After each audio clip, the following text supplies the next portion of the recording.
Hey everybody, today we're going to take a look at Nickelodeon's Real Monsters. Now, this is our second attempt because the game froze on me a second ago, so let's hope it works a little better this time.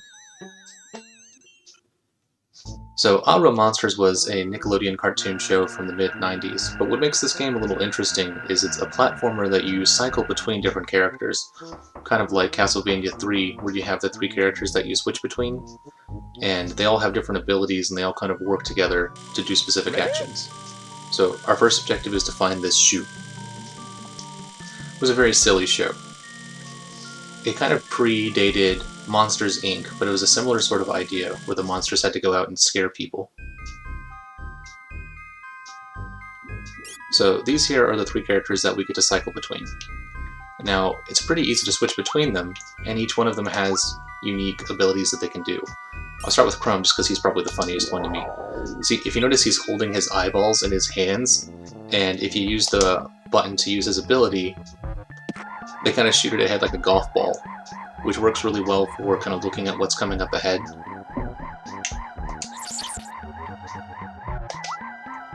You have Icarus' ability, who's pretty funny too, because it's kind of like a lunge, just to kind of get you across gaps.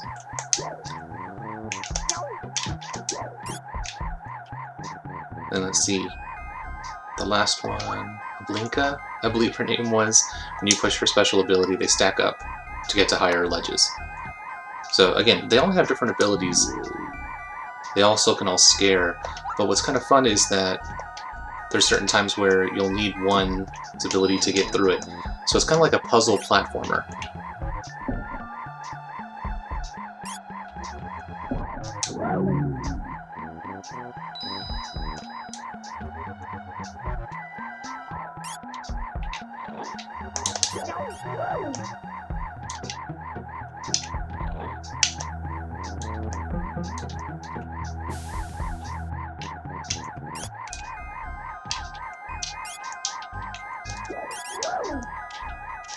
See how I can't get to this one up, right? But if I switch to, I think it was a Blinka, her ability was the stack up. There you go, got my one up now.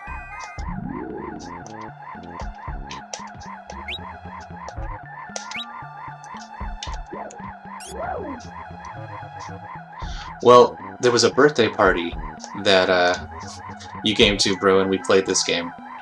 It was one where Dad drove in to pick us up, and so yeah, we played around on this, just struggling to figure out what to do.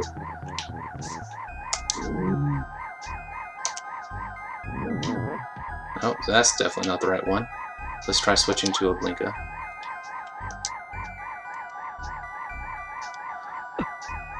Oh, I got it. Okay.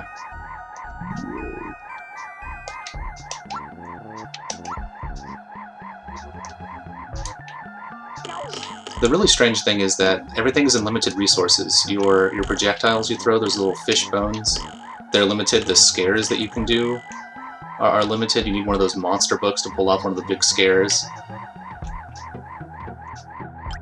And then there's items that you collect all over the level. And since I don't have the manual in front of me, I don't know what any of those do, so I'm just kind of flying blind here.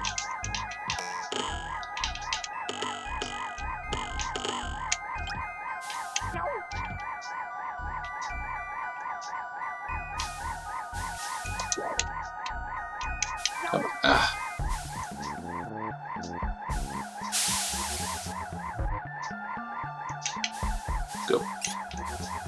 It's like that same green acid from Beavis and Butthead in the sewers.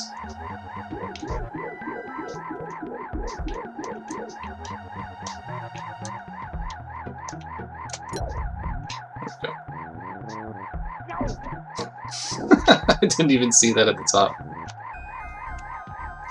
Oh, again, I need to switch.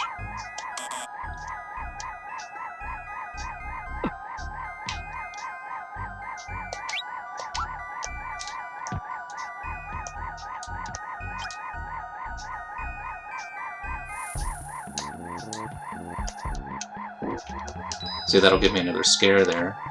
That big book.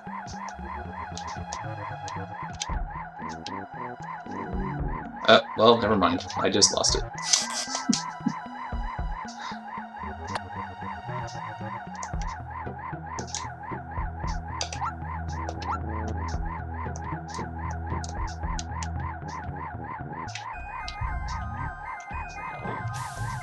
Oh, doing an Indiana Jones thing now.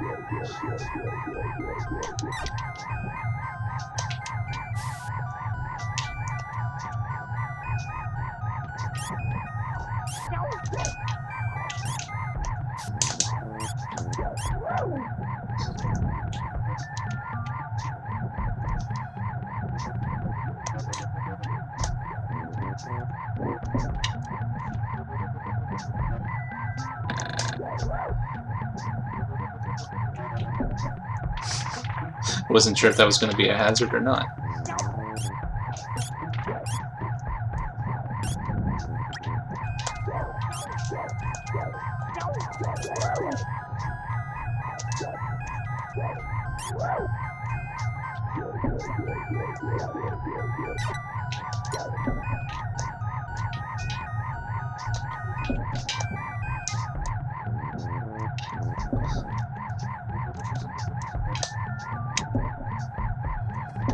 Come on, I can get there. There we go. Oh gosh.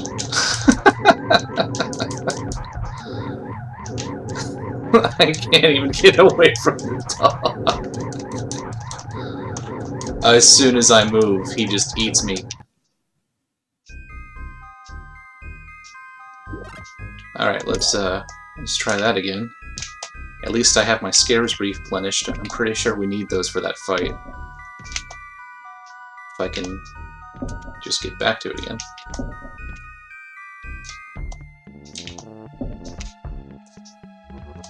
Okay, here we go. Let's try that again. No, even the scare button didn't help me. Wow, I can't even... This is brutal. I can't get enough distance from him to pull off the scare.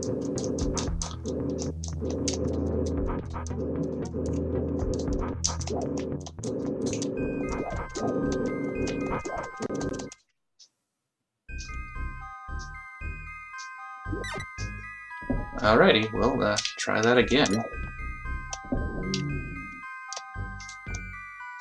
It takes so long for that scare to work that that didn't help at all. I guess I'll just try going and swinging. Okay, well that did hurt him, so somehow I am supposed to actually hit him. But I swear, as soon as if I try jumping in any direction, he just goes and catches me.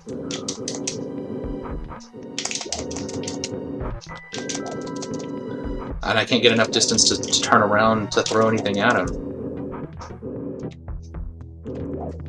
Well, that almost worked. Okay, here, he finally got winded.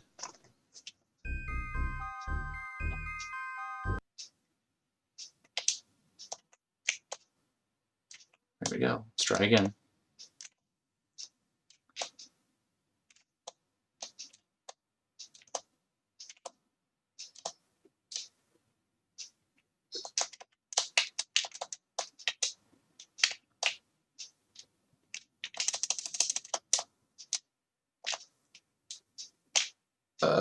Man. Well, we did it. I don't even know how I pulled that one off. I wasn't doing anything different than I did the other previous times, but that was a pretty tough first level boss.